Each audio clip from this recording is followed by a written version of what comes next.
welcome. You're watching the Newshour Agenda. I'm Padma Joshi. Today, Rahul Gandhi spoke for the first time since returning from his UK trip. He has been the target of an unrelenting campaign by the BJP seeking his apology. The BJP has been demanding that Rahul Gandhi apologize for seeking the West to react to the alleged death of democracy in India. This, they say, is tantamount to an insult of India and its parliament. The interesting thing is that today Mr. Gandhi studiously avoided addressing this issue while charging the Modi Sarkar of creating a drama in order to avoid the issue of a JPC into the Adani affair. Listen in first to what Mr. Gandhi said. तो आज सुबह मैं parliament गया और मैंने speaker से कहा कि मैं पार्लियामेंट में बोलना चाहता हूं, अपनी बात रखना चाहता हूं। सरकार के शायद चार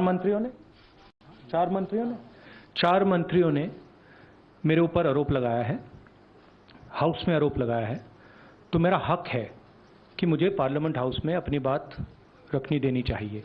And the whole idea is that these questions must not be on the table.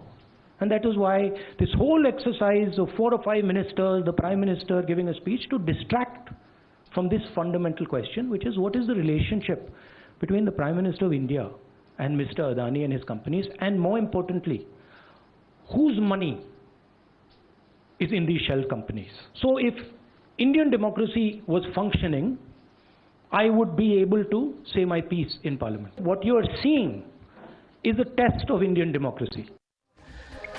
But Rahul Gandhi left a lot unsaid. For example, he claimed that the government's offensive against him is an effort to derail the Adani debate. What he did not say is a word about the central issue of why in London he asked the West to react to India.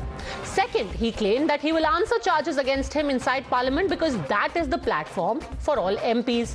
One wonders then, why did he choose a platform in UK to express his thoughts on Indian democracy?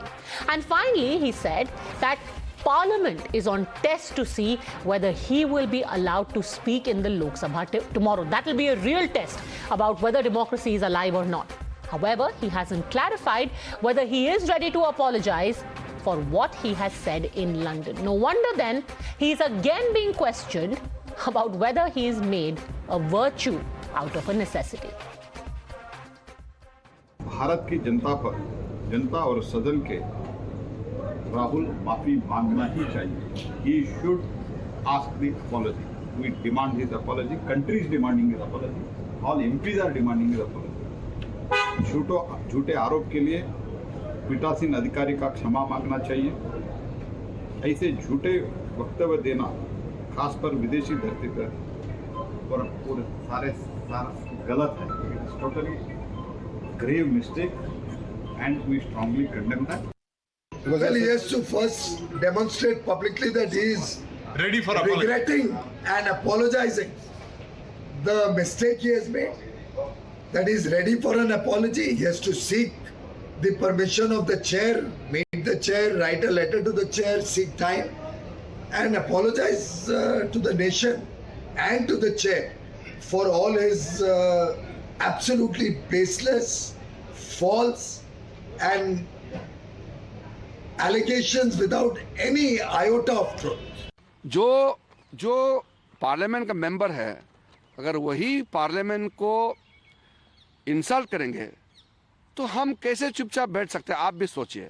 देश के खिलाफ, संसद के खिलाफ जो उन्होंने बात बोला, झूठ बोला, माइक ऑफ कर दिया करके झूठ बोला, बोलने नहीं दिया जाता बोल के उन्होंने झूठ बोला, ये सारा उन्होंने देश के खिलाफ विदेश के धरती में जा करके झूठ बोला. उसके लिए माफी मांगना होगा. जिस पार्लियामेंट का खुद मेंबर है वही उस पार्लियामेंट का गरिमा को गिराने का काम कर रहा है. कांग्रेस के लिए देश से ऊपर एक परिवार है और ये आज नहीं पहले भी कहते थे India is Indira, Indira is India. वो अभी भी इनके लिए वही चल रहा है. दुर्भाग्य ये है कि सदन से माफ़ी मांगने की बजाय ये उल्टा सदन को कोसते हैं, सांसदों को कोसते हैं, स्पीकर के ऊपर ठीकरा फोड़ने का काम करते हैं. सच्चाई ये है किसी भी विषय पर इनको बोलने से कभी नहीं रोका. So it all ultimately boils down to this.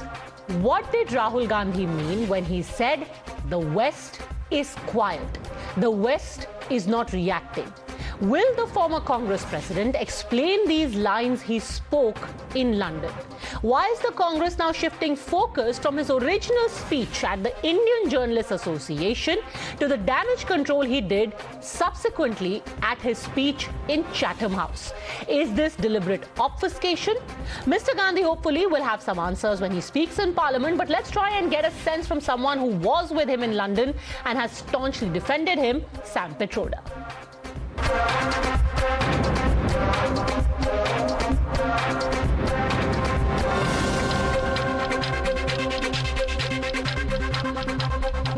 All right, joining us now is somebody who was, in fact, an intrinsic part of the entire trip that Mr. Gandhi had to the UK recently, which is at the heart of this entire controversy. Mr. Sam Pitroda, thanks very much for speaking to us. I want to start by asking you specifically about something that Mr. Gandhi said at the Indian Journalists Association meeting, where he said, how would you react if something, a structure 3.5 times Europe, suddenly went democratic, non-democratic? That's happened already, but there is no reaction. What was the reaction expected? I would think he probably meant that there is very little written about what is going on in India. That's what he meant. Because that was being interpreted as seeking intervention of the UK, No, US. I don't think so. You can interpret any way you want. It was a meeting with the journalist, and the basic message was that we don't see anything written on it. That was the message. Okay, because if Because he's... it was not talking to some leader, it was really talking to journalists. Because if he's talking about articles being written, last I checked, practically every week there is commentary on India, in the United States, in the UK. Most recently, in fact, the BBC made a documentary, and that was also picked up by the Congress. So what is this lack of commentary on India that he was talking about? So maybe it's not enough.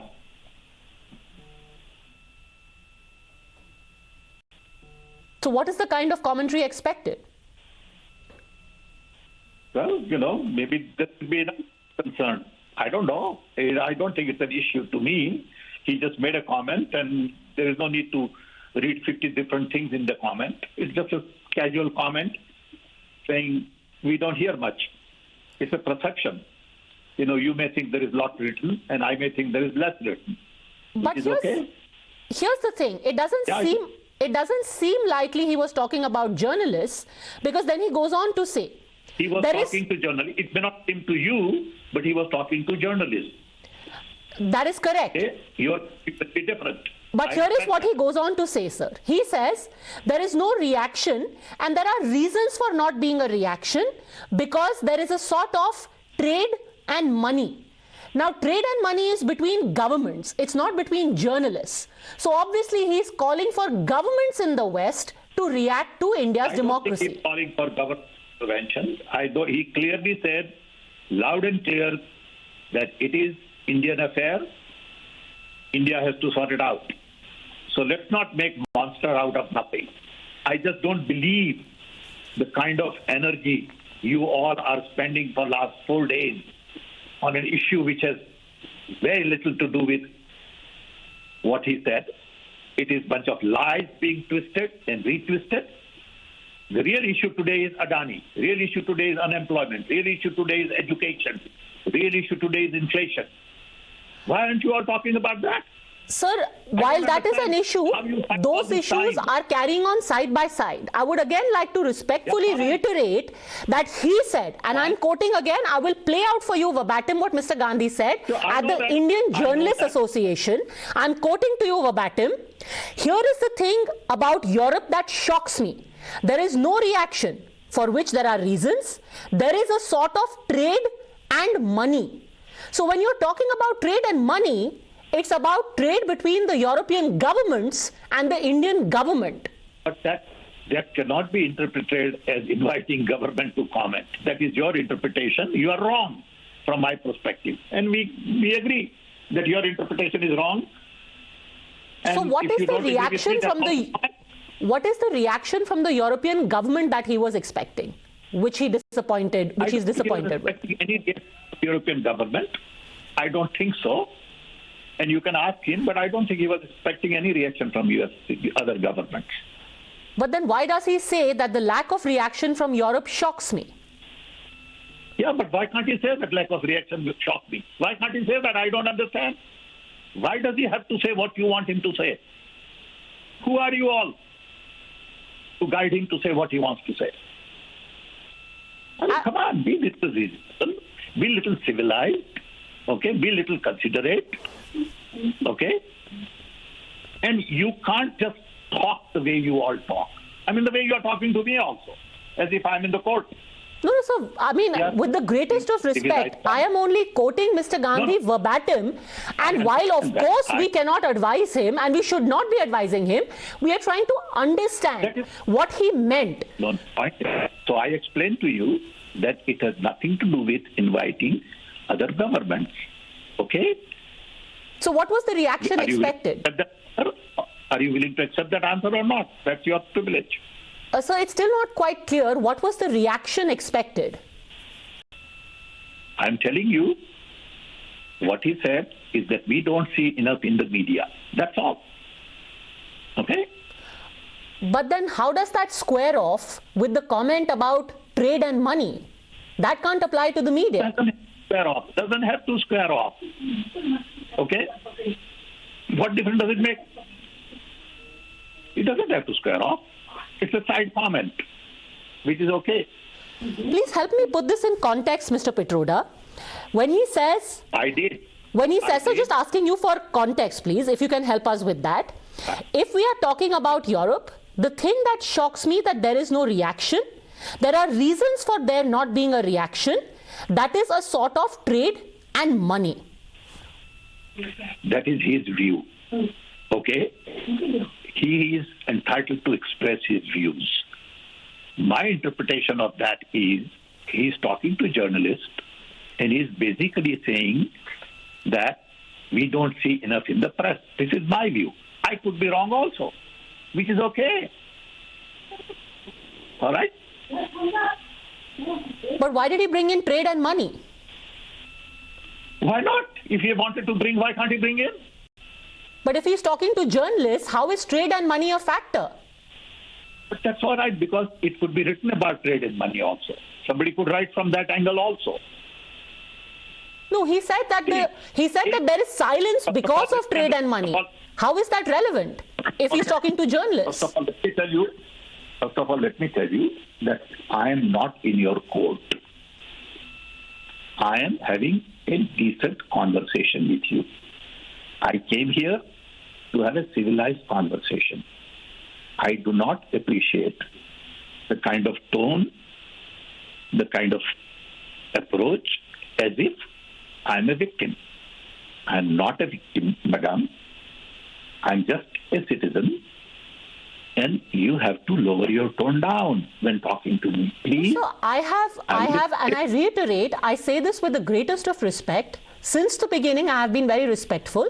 But since you have advised Mr. Gandhi, we're trying to understand the context, sir. Or you were a part of this trip. Okay. Hold on. I have not advised Mr. Gandhi. Who told you I have advised Mr. Gandhi? Since you were with him on this trip, we're trying to understand the context of this speech. I'm with you. If I'm with you, that doesn't mean I'm advising you. I'm not an official advisor to Gandhi. Okay. As somebody present with him during that trip, would you say that he was making this comment vis-a-vis the countries that he was in or the journalists that he was speaking to? My interpretation, I said 3 times, and I'm saying to you 4th time, madam, that he was talking to the press. And that's all. Even if he made a comment regarding money and power, he probably referred to press not writing enough about that angle. But he was referring to European countries, Mr. Pitroda, not about the press. That's okay, but that's all right. But I'm telling you how I mean, you can go on asking same question over and over again because you are not willing to accept my answer. My answer is very simple. very clear. He was talking to press. Okay. He never invited foreign country of any kind to intervene. He clearly said that it is Indian problem and India has to deal with it. It is that simple. But sir, he said this on 2 separate days. Why did that change of heart come about? Because yes, so 2 separate days. On the first day, while speaking to journalists, he spoke about a lack of reaction from the West. Then in Chatham House, he said that this is India's internal matter. We will solve it. I want you to be aware. Why did this shift in stance happen? Did he realize that there could be a blowback? That you have to ask him, that you have to clarify with him. I can give you my clarification. I'm not him. Okay? So I can give you my clarification, which I gave you, that he was talking to journalists in Chatham House also. He was probably answering a question or he made a comment, and he's entitled to make that comment. I'm more concerned about free speech. I'm more concerned about expressing your view openly, honestly, sincerely. I'm not interested in arguing with you about same point over and over again. I explained to you very clearly my interpretation. Now, sir, when we're talking about free speech, Mr. Gandhi also said that in Indian colleges, he is not allowed to speak, or opposition leaders are not allowed to speak. Whereas he has spoken on multiple occasions in at least 3 colleges in Kerala, 1 college in Bengaluru, and of course in Jawaharlal Nehru University. Do you think that maybe that suggestion that he is not allowed to speak in India doesn't square up? I can tell you from my experience, okay? There are places where vice-chancellor are afraid if I'm speaking. Sometimes they have to get permission from somebody. All I can do is talk about my experience. And why is that? Because Mr. Gandhi is allowed to speak. In the heart of Delhi, he spoke in Jawaharlal Nehru University. But he still feels that he's, like today what happened in the parliament. He was not allowed to speak, so that's his interpretation. But actually, the last time he spoke on Mr. Adani, he spoke for almost 52 minutes inside the same parliament. Yeah. Today it was adjourned because of a ruckus. But the last time he spoke for almost 52 minutes. The questions you are asking me, you should be asking him. These are questions for him and not for me. So since I am with you, you should be asking me questions which relate to me. Yes. Sir, the reason why I'm asking you these questions is because yesterday you had tweeted out a thread where you said that all of these allegations that are being made are a bunch of lies and that... It is still true. It is still true. I stand by that statement. It is still true. What was the lies which you were calling out? Can you name specifically which part of the allegations are a lie? That he invited foreign leaders. But when you ask for a reaction, isn't it tantamount to the same thing? No, it's not. Okay. So it wasn't an intervention, it was a reaction. That you are agreeing to, sir? No, I'm saying what I said in my tweet. That's it. I'm not saying anymore. I'm not saying that. Okay. Because you have said, sir, yesterday, did you see the video? Do you really know what he said? In what context? What was the main message? So what is the context and the message which is being obliterated right now, according to you? It is in my tweet. Okay, just go see my tweet and it's already there. 3 issues, 3 main points, it's already there. No, because you haven't specifically said what exactly That's all is... I have to say. What I said, those 3 comments, 3 points he made, are the 3 points I want to emphasize. Okay, so essentially the 3 points are that he never invited any foreign countries to help and there is never any intervention. The state of democracy is a concern. It is an Indian problem. We will deal with it. And Indian democracy is a global public good. But these are things he said at Chatham House. He said this at That's Chatham it. House. That's all I was. That's okay. But what about what he said at the Indian Journalists Association, which is where he said that there is a lack of reaction? I think it is basically the same thing. You can read whatever you want to read. To me, it is exactly the same thing. Now, you can argue, you can raise your voice, you can ask the same question 15 times. The basic points don't change. Whatever I have said in my tweet, I stand by. That's all I want to back you up. Okay. Final question to you, sir. On the issue of an apology, do you think it will help smooth over matters? Is there any chance? Up to him, I would not apologize. If I was there, I would not apologize. Period. And what about the charge that this is an insult to India's parliamentary process and its democracy on foreign soil? If India can be insulted like that, I feel sorry for myself. India is a large country with great history, heritage, culture. India cannot be insulted like that. There is no one that I know of who could insult a country like India. You as an individual could be insulted if you have low self-esteem. If you have fragile self-esteem, you'll get insulted by even my laugh. I can't help that. Sorry. But to say that democracy is dead in India, you think is not really an insult, it's a valid criticism, especially when it's said in UK. That's his view. Okay? You may disagree with his view. That's okay. You can say, I don't agree with your view. You think democracy is thriving, and I may think democracy is dead. That's okay. Perfectly normal in a democracy. Okay? But as a sitting member of parliament, to say that you are not allowed to speak inside the house. That you have to ask him and not me. I'm not a sitting member of the parliament. Final question to you, sir. What was the thought? What was the thought behind having these series of interactions in the UK?